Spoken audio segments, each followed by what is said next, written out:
Yung unang-una kong naramdaman sa nasakit ko ay yung mata ko.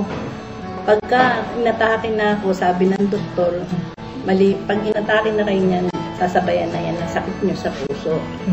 Talagang hindi na ako makahinga pagkagabi, nanginginig ako. Meron kasi akong kantin sa Divisoria. Nalibang ba ako? Hindi ko na pinansin yung sakit ko. Nung inuwi na ako rito ng anak ko, yun na. Nagkaroon na ako ng ganyan, parang mahina na ako. Hindi ko pa rin pinapansin.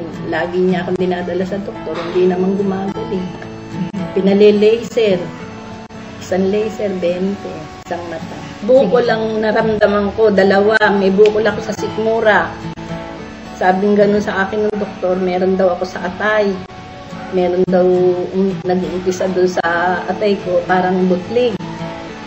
Natakot na naman ako, sabi ko nga doon sa anak ko, ano ba ito, ang dami ko ng sakit, may bukol pa rito sa may gilid ng suso ko, meron pa rito sa kamay ko, wala akong kagana-ganang kumain. Ano daw po ba yung sakit ninyo sa mata? Glaucoma daw. 50 pa lang ako, nararamdaman ko na yung sakit na ito. Kaya lang, pinagwawalang bahala ko dahil kasi kala ko ganun-ganun lang yung sakit na yun. Eh, nung tignan nga ako dito sa Manila, doktor, ang sabi, glaucoma nga yung sakit ko. Eh, sabi ko nga gano'n, paano kaya maaalis, ili-laser daw. Di, ilang beses ako nagpa-laser hanggang sa nag-blackout na yung kaliwa kong mata. Pinatigil na nga ako nung anak ko sa paghahanap buhay. Pinagbili na yung kanting ko. Sabi niya, huwag na, umuwi na kayo sa Bulacan. Di, inuwi na nga ako rito. Nararamdaman ko naman, yung kabila na naman. Parang nahahawa. Ang sabi nga ng doktor, talagang may posibilidad akong maging bulag, mabubulag. Di, inisip hanggang sa nagkaroon na ako ng ano sa puso, laging maano yung puso ko, tsaka nanunuyo na yung lalamunan ko. Bukod sa ron, may mga nararamdaman pa ako, mga high blood, mga nagpatingin ako sa doktor, ang sabi, mataas daw ang cholesterol, mataas ang diabetes. Hindi ko na malaman, ang dami-dami ko nang iniinom na gamot, hindi naman nagbabago. Paano ba kung mangyayari niyan? Eh, yung anak kong bunso, sabi niya, kay Bentulpo, may narinig ako, mahusay na gamot daw yun, herbal. Ba't hindi nyo kaya subukan? Ang sabi niya yun nung ama niya, eh, ayaw naman ng ate mo na bumili dahil baka raw hindi na naman totoo yan, ganun-ganon. O sige, sabing gano'n ng daddy, ibili mo kami, palihim. Huwag mo munang sabihin sa ate mo dahil ayaw nilang maniwala. Di ang ginawa nga namin, nagpabili kami, pinatakbo namin yung bunso ko doon. Sabi doon, 2 basito raw ang iinumin mo, daddy. Sabi gano'n, ikaw rin, mami.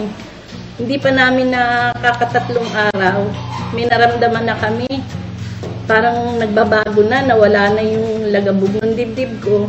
Tapos nawala rin yung ano ng mata ko, yung kulaba ba, yung parang merong mga nararamdaman ako doon sa loob, masakit. Eh, yun na nga, sabi nung anak ko dito, bakit kaya yata malakas na kayo? Sabi gano'n. Ano ba iniinom nyo? Eh, yung herbal ni Kare Herrera, sabi kong gano'n. Yung, nagpabili kayo? Oo. Eh, kasi sabi mo, ayaw mong maniwala eh. Librero pa kami nag-umpisa ng pagtitake niyan. Ayan, hanggang sa ngayon, umiinom pa rin kami. Yan na lang iniinom namin. Inalis na namin yun sa mga doktor. Nung mag-take ako niyan, ako, ang sarap na ng tulog ko. Tapos nawala na pati mga bukol. Dito lang nga lumakas ang loob ko. Biro mo, inalis ko lahat yung mga laser, inalis ko lahat yung mga gamot ng doktor. Ito na lang ang aming inaasahan talaga. Sabi nung mister ko, huwag mo na lang kami bili ng gamot na iba. Ito na lang herbal ni Kare. Sabi niya ganun sa, bakit ba? Ano ba ang nararamdaman niyo? Buti, sabi nung ama niya, o sige, mag-take din kayo mag-asawa. Subukan nyo, kasi marami ring masasakit sa kanila. Ay, ayaw namin, ang pait-pait niyan. Sabing ganun, dahil tinanong kami kung anong lasa, mapait talaga. Pero gagaling kayo. Nag-take na rin sila. Kaya may energy. Ang lakas-lakas nila. Nawala na nga yung sa puso ko. Wala na ako nararamdaman. Wala na rin yung bukol ko, yung sakay ko. Kasi lagi akong dinidighay, yung parang kumain lang ako, meron akong nararamdaman dito sa sikmura ako. Lagi akong may kabag. Ngayon, wala na lahat yun. Awa ng Diyos, wala na akong nararamdaman. Hindi na ako nahihilo.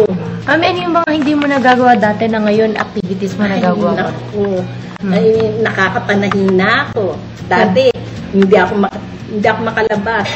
At nakakapag ako ng washing. Ako kasi yung washing namin, ayaw paggamit ni Edith sa mga inday dahil baka masira. Masaya na ako.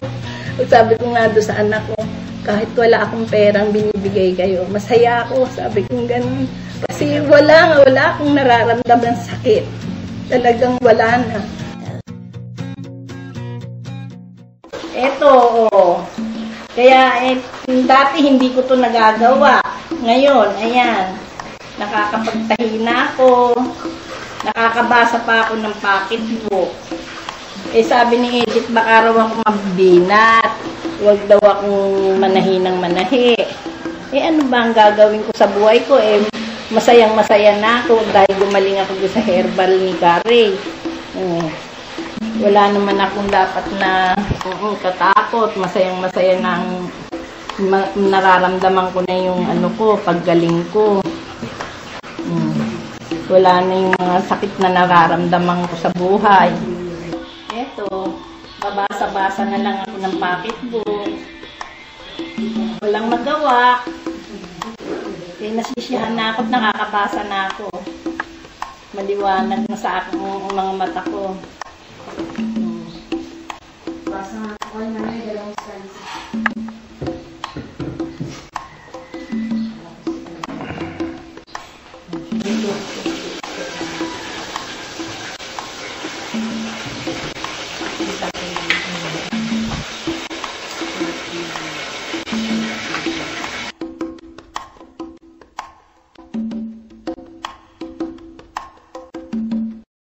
Minabuti ko po sapagkat kung pupunta pa kayo sa main office, napakalayo. Kaya naglagay po kami yung pong cell number na nakalathala sa ilalim ng screen na ito.